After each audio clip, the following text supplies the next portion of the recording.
Quinta Cátedra de Antropología Gnóstica.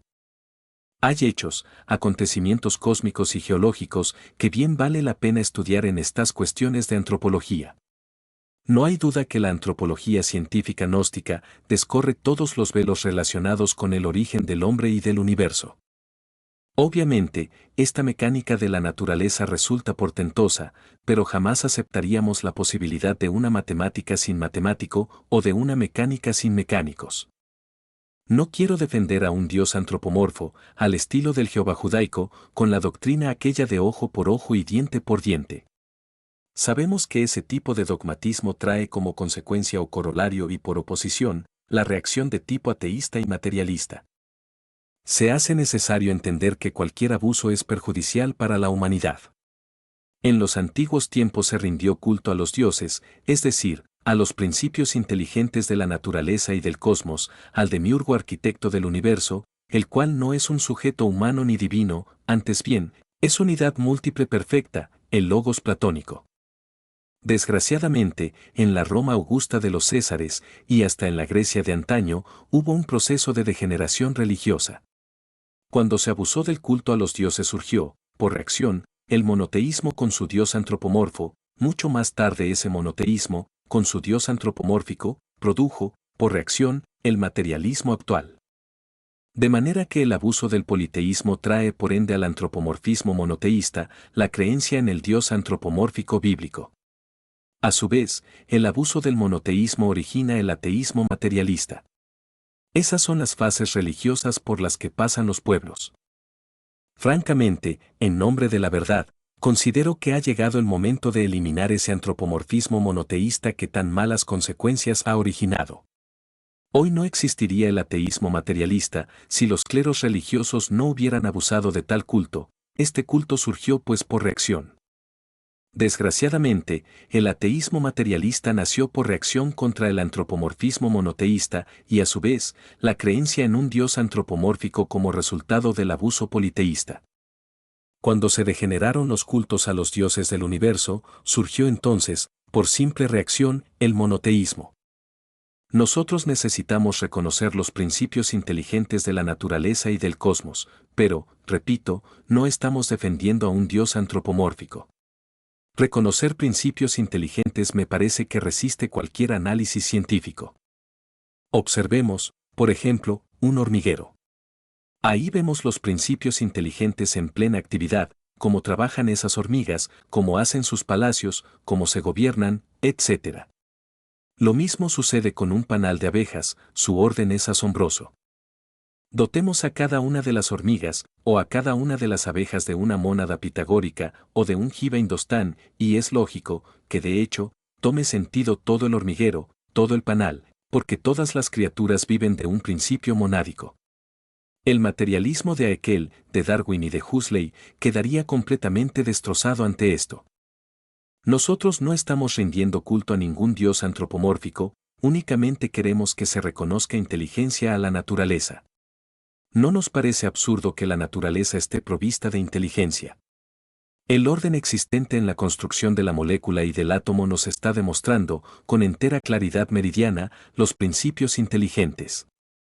Estamos en la época precisa para revisar principios.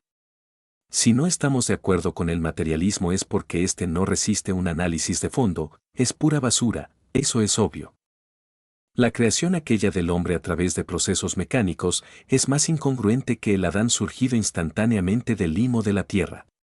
Tan absurda es una como otra. Reconozcamos que hay inteligencia en toda esta mecánica de la naturaleza, en el movimiento de los átomos alrededor de su centro de gravitación, en el movimiento de los mundos alrededor de sus soles. Es cierto y de toda verdad que nuestro Sol, este que nos alumbra y nos da vida, es uno de los soles de esa gran constelación que gira alrededor de Alcione, a la que se le ha llamado desde los antiguos tiempos las Pléyades. Que existen 7 soles girando alrededor de Alcione, eso no es extraño. Vivimos en un rincón de las Pléyades, en un pequeño planeta que gira alrededor del Sol, el cual está poblado por los animales intelectuales. Este pequeñísimo mundo se llama Tierra. En general, cada uno de los soles de las Pléyades, cada uno de esos 7 soles da vida a los correspondientes mundos que giran a su alrededor. Es cierto, y no lo negamos, que nuestro planeta Tierra es un pequeño mundo que gira en torno del séptimo sol de las Pléyades. No es menos cierto que las Pléyades necesitan de un principio directriz inteligente. Naturalmente los cerdos del materialismo no creen sino en el cebo y en la manteca, están empeñados en reducir al pobre bípedo tricentrado o tricerebrado a una simple máquina de producción y consumo bidimensional. Los materialistas quieren quitarle a la humanidad los principios inteligentes, quieren a la fuerza despojar a toda la mentalidad humana de sus valores eternos, los valores del ser. Comprendemos perfectamente que al quitarle a la humanidad los valores del ser, degenere espantosamente. Eso es lo que está sucediendo en estos momentos de crisis mundial y de bancarrota de todos los principios.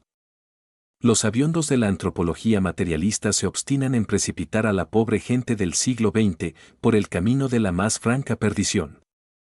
Las Pléyades necesitan de un principio directriz, o de principios directrices para no caer esta vez en el antropomorfismo, que ha sido tan fatal, pues ha producido el ateísmo materialista. El principio directriz es plural, mas tiene una representación que en modo alguno aceptarían los cerdos del materialismo. Quiero referirme al sol astral ecuatorial de las Pléyades, invisible para las lentes de los telescopios, pero visible para aquellos que han desarrollado el tipo de visión más extraordinaria, cuál es el de la intuición prajnaparamita en su más elevado grado. Ese término, bastante difícil por ser sánscrito, es inaceptable para la antropología ateísta, pero real en su trascendencia para los verdaderos hombres. El sol ecuatorial de las Pléyades coordina inteligentemente todas las labores y actividades cósmicas, humanas, minerales, vegetales y animales, y aún este grupo de cuerpos celestes conocido como Pléyades. El sol ecuatorial en realidad es la suma de principios inteligentes, aborrecibles para los secuaces del materialismo. Pero el mundo es mundo y será siempre. El materialismo produce siempre degeneración del cerebro y de la mente, involución de los valores humanos, decadencia total, incapacidad para el desarrollo de la razón objetiva del ser. Las Pléyades con su sol, constituyen un bello panorama del universo. El sol de las Pléyades no es un sol visible, es un sol astral ubicado en la quinta coordenada. Si no aceptáramos sino 3 coordenadas, si estuviéramos embotellados en la geometría tridimensional de Euclides, seríamos como los ateos materialistas enemigos del Eterno, que solamente creen, como los burros, en el pasto que ven. Que los principios inteligentes de ese sol astral mantengan en perfecta armonía las Pléyades, es algo que no ignoramos. Tenemos métodos y procedimientos para el desarrollo de ciertas facultades trascendentales del ser, que nos permiten ver más allá de los simples telescopios y profundizar más allá del microscopio. Debemos tener en cuenta, ya no simplemente a las Pléyades, sino a toda la galaxia en que existimos, a la gran Vía Láctea con sus 100.000 soles, millones de mundos, de lunas y de piedras sueltas. Galaxia extraordinaria que gira alrededor del Sol Sirio. Incuestionablemente este sol es gigantesco. Cerca de Sirio hay una luna 5.000 veces más densa que el plomo. Esa luna gira alrededor de Sirio. De Sirio vienen radiaciones extraordinarias hacia la materia cósmica. No debemos negar que de aquella luna, 5.000 veces más densa que el plomo, también vienen terribles radiaciones infrahumanas. Podría decirse que las radiaciones de Sirio afectan a todos los supracielos de cualquier cosa y que las infrarradiaciones tenebrosas del satélite que le rodea afectan a los infrainfiernos, que producen estados caóticos en la mentalidad de las criaturas humanas, engendran ateísmo materialista, etc. Pero la galaxia, en sí, con todo ese orden extraordinario, con su forma espiraloidea girando alrededor del Sol Sirio, necesita indudablemente de principios inteligentes que la gobiernen. Se nos viene a la memoria, en estos momentos, el Sol Polar. Obviamente en este se hallan los principios inteligentes que controlan, gobiernan y coordinan sabiamente esta galaxia en la cual vivimos, nos movemos y tenemos nuestro ser. Se trata de un sol espiritual maravilloso, extraordinario, gobierna completamente la Vía Láctea. Obviamente que esta galaxia sin principios inteligentes, aunque gravitara toda alrededor de Sirio, aunque fuese gobernada inteligentemente, le faltaría algo más, le faltaría el sol espiritual, le faltaría el sol polar, que es el fundamento mismo de todos esos principios inteligentes. Más ahí no queda esta cuestión, tenemos que ir más lejos. Ya Einstein dijo, el infinito tiende a un límite. También aseveró que el infinito era curvo. No hay duda de que existen muchos infinitos. Más allá de este infinito hay otro infinito, y mucho más allá hay otro, y entre infinito e infinito, siempre existen espacios vacíos. No hay un límite para los muchos infinitos. Nuestro infinito, el infinito que yo llamaría de Einstein, puesto que fue él mismo quien dijo, el infinito tiende a un límite, tiene alrededor de 100.000 galaxias, con un promedio de 100.000 soles cada una, y sus millones de mundos, esto es lo que alcanza a percibirse con los telescopios. Más en verdad que este infinito en que vivimos nosotros, necesita de principios soberanos inteligentes que lo coordinen, para evitar, en lo posible, colisiones y fracasos de toda especie. Afortunadamente existe el Sol central, el sagrado Sol absoluto. En este sagrado Sol absoluto están las inteligencias directrices de todo este infinito. En el que, repito, vivimos, nos movemos y tenemos nuestro ser. Así, pues, la inteligencia gobierna todo el cosmos, en lo infinitamente grande y en lo infinitamente pequeño, en el macrocosmos y en el microcosmos, en un sistema de mundos y en un panal de abejas o en un hormiguero. La inteligencia cósmica reside, precisamente, en cada partícula de esta gran creación. Más continuemos hacia adelante. Vivimos nosotros aquí, como ya dijimos, en un pequeño planeta del infinito universo, en un pequeño mundo que gira alrededor del séptimo sol de las Pléyades. Tiene su mecánica gobernada por principios inteligentes, pero, ni los mismísimos geólogos que tanto han estudiado, conocen la mecánica viviente de este planeta Tierra. Siempre se ha creído, por ejemplo, que los continentes en los cuales existimos son fijos, firmes, inamovibles, pero tal concepto resulta equivocado. Bien sabemos, los científicos gnósticos, que este planeta más bien se parece a la construcción de un huevo que a una masa firme. Si observamos un huevo de ave, veremos que tiene una yema que es movible y que se sostiene sobre una clara o substancia pastosa o fluídica. Lo mismo sucede con nuestro mundo Tierra, en verdad que sí tiene la forma de un huevo. Los continentes son como la yema, sosteniéndose sobre una substancia clara, pastosa, fluida, gelatinosa, etc. Esa yema no está quieta, se mueve, gira sobre un eje periódicamente. Un día pudo la América y la Europa estar juntas y ahora están separadas, etc. Eso es lo que dicen los antropólogos materialistas sobre la Pangea, pero desconocen los verdaderos ritmos, los verdaderos movimientos periódicos y la verdadera historia geológica de esa cosa que ellos llaman la Pangea. Son todavía verdaderos estudiantes de kinder que nada saben sobre geología. Prosiguiendo, diríamos que hay pruebas más que suficientes como para demostrar, claramente, el movimiento de las masas continentales. Un día existió la Atlántida en el océano que lleva su nombre, continente que ha sido puesto en tela de juicio por los cerdos del materialismo, pero que ha sido debidamente demostrada, y en forma concluyente, por los verdaderos sabios que, de cuando en cuando, han aparecido sobre la faz de la Tierra. Que se hubiera hundido aquel continente como una nata entre la leche, resulta un poco absurdo, aseveración necia de los ignorantes ilustrados, que no solamente ignoran, sino que además ignoran que ignoran. Si la Atlántida se hundió, fue a consecuencia de la revolución de los ejes de la Tierra, mas esto no lo saben los antropólogos del materialismo. Esa catástrofe de la Atlántida dejó en mala situación a los actuales continentes. Observen ustedes las Américas y verán que del lado del Pacífico se inclinan, como queriendo hundirse en el océano, mientras se levantan del lado oriental. Es algo similar a lo que le pasa con un barco, nunca se hunde verticalmente, siempre de lado. La misma cordillera de los Andes se carga hacia el lado Pacífico. Obsérvese luego la Europa, no hay duda de que por el Mediterráneo quiere hundirse, está más sumergida, más baja, y todos esos Países Bajos están inclinados hacia el mar, hacia la profundidad. También vemos eso mismo en Alemania y en Rusia. Y miremos nosotros, por último, al continente asiático, está inclinado, como queriendo hundirse por el mar de las Indias. Así que, los continentes quedaron averiados con la gran catástrofe Atlante, que desequilibró, verdaderamente, la formación geológica de nuestro mundo Tierra. Hemos hablado mucho de soles y de catástrofes, y de todo por el estilo. Los soles de Anáhuac es algo que nos invita a la reflexión. Los soles nahuas son interesantísimos, son del fuego, son del aire, de las aguas, de la tierra.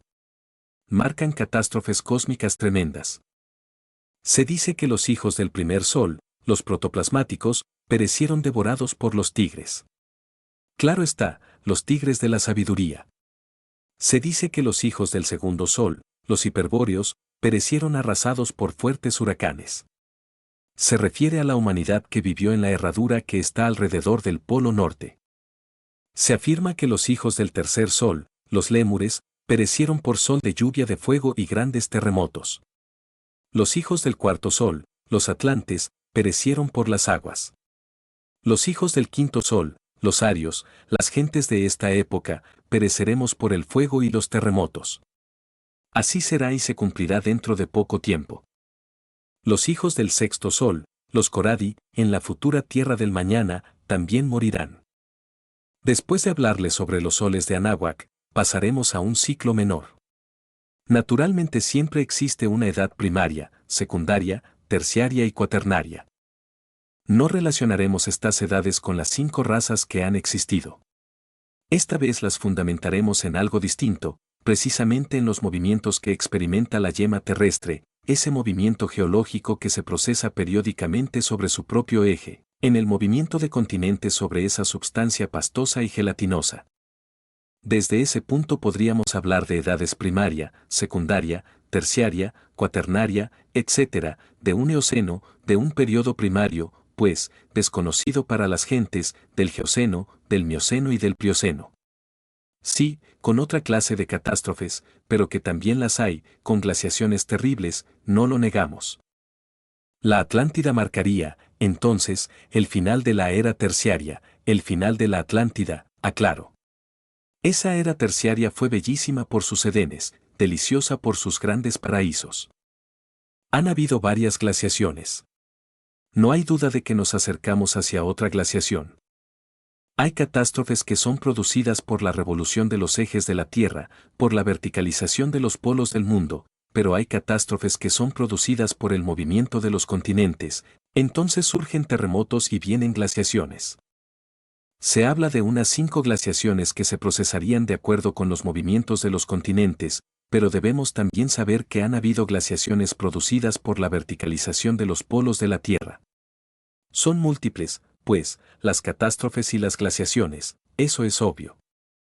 Si dijéramos que el hombre no existió en las épocas del Mioceno, o del Plioceno, o del Eoceno, estaríamos aseverando algo falso. Y resulta curioso que, a medida que las especies animales arcaicas fueron desapareciendo, el hombre continuó existiendo. Estoy hablando de hombres, esta vez, en un sentido meramente convencional, pues ya sabemos nosotros que el animal intelectual no es el verdadero hombre, pero en alguna forma tenemos que hablar, y eso es obvio. ¿Qué han habido cambios terribles? Sí, los ha habido. Pensemos nosotros, por ejemplo, en esa raza humana que surgiera del Eoceno, con su clima tropical, vernal, dijéramos, caliente, en esa raza que se desarrollara y desenvolviera durante el Oligoceno, con su temperatura media, y por último, en esa raza del Mioceno, fría, con temperaturas que se acercaron hasta la última glaciación. Lo interesante es que, a pesar de tantas glaciaciones y catástrofes, continúen los seres humanos existiendo. Existe el hombre paleolítico todavía, increíble, pero cierto. Desaparecieron todas las especies animales de los tiempos arcaicos, los enormes reptiles del Mesozoico, y sin embargo continúan los seres humanos existiendo. ¿Cómo es posible esto? ¿Cómo es posible que todas las criaturas arcaicas hayan muerto y que el ser humano todavía siga vivo? De manera que, pasaron las épocas primaria, secundaria, terciaria de nuestro mundo, y todavía vemos a los seres humanos en la calle. Esto nos da autoridad más que suficiente como para decirle al señor Darwin y M.R. Huxley, y al señor Haeckel, que tanto daño hizo a la humanidad con sus teorías materialistas, que el ser humano existió desde mucho antes de la época paleolítica. Dije algo en la pasada cátedra sobre el ombligo del universo, sobre el Omeyocan, le comparé como al germen, y así es, del cual nació este planeta Tierra. Es claro que el Omeyocan se desenvolvió en varias dimensiones antes de que el planeta Tierra pudiera existir físicamente. Quiero decir que en el Omeyocan, el ombligo del mundo, se gestó el planeta Tierra, que pasó por varios periodos de actividad en diversas dimensiones antes de cristalizar en la forma física actual. Es obvio que el ser humano como semilla se desenvolvió desde el Omeyocan y fue cristalizado, poco a poco, a través de diversas dimensiones, hasta tomar la forma física de la época polar. Pero aquí estamos tocando asuntos que molestan a los materialistas. Ellos dicen que no creen sino en lo que ven, sin embargo creen en todas sus utopías. Andan buscando al hombre primordial entre las capas subterráneas de la época cuaternaria.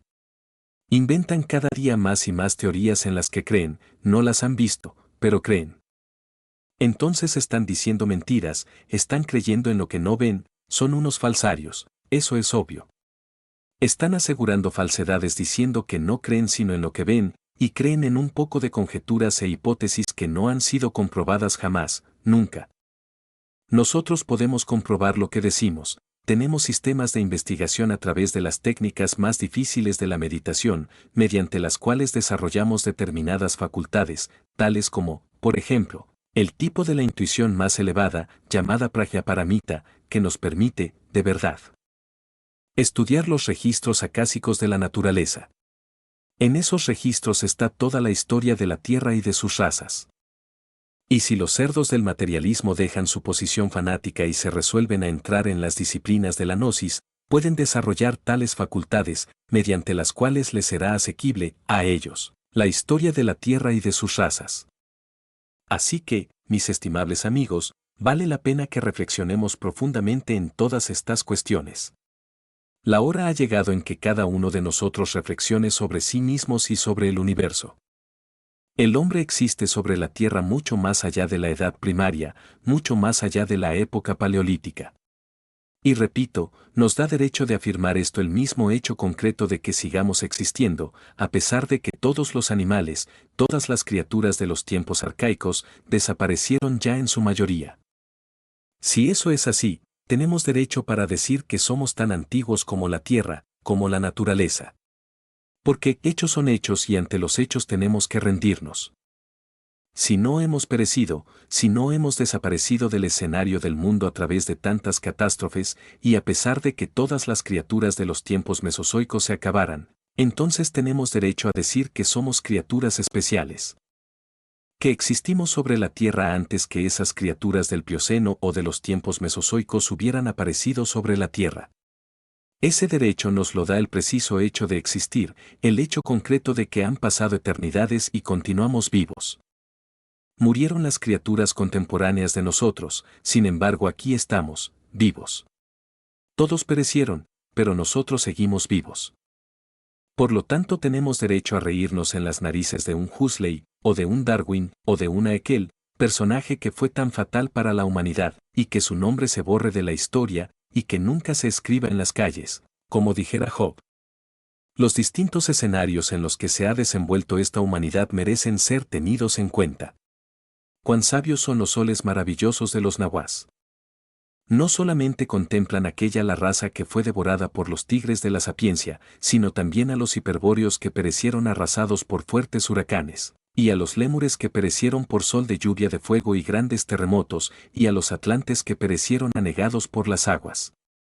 Esos soles nahuas van más lejos, contemplan también los movimientos de esa yema de huevo dentro de la clara, esos movimientos periódicos de estos continentes, que tan pronto se separan como se alejan, que tan pronto producen grandes glaciaciones, donde perece toda vida, como originan nuevas actividades. Esos soles de Anáhuac trabajan a través de los periodos primario, secundario, terciario, cuaternario, etc. Por último se les eleva en los cambios de fuego de cada 52 años. Estamos, ahora en el quinto de esos cambios, el quinto sol. Es que la doctrina secreta de Anáhuac contiene tesoros preciosos que nunca jamás aceptarían los enemigos de México, los antropólogos del materialismo ateo. Hasta aquí mis palabras. Paz inverencial.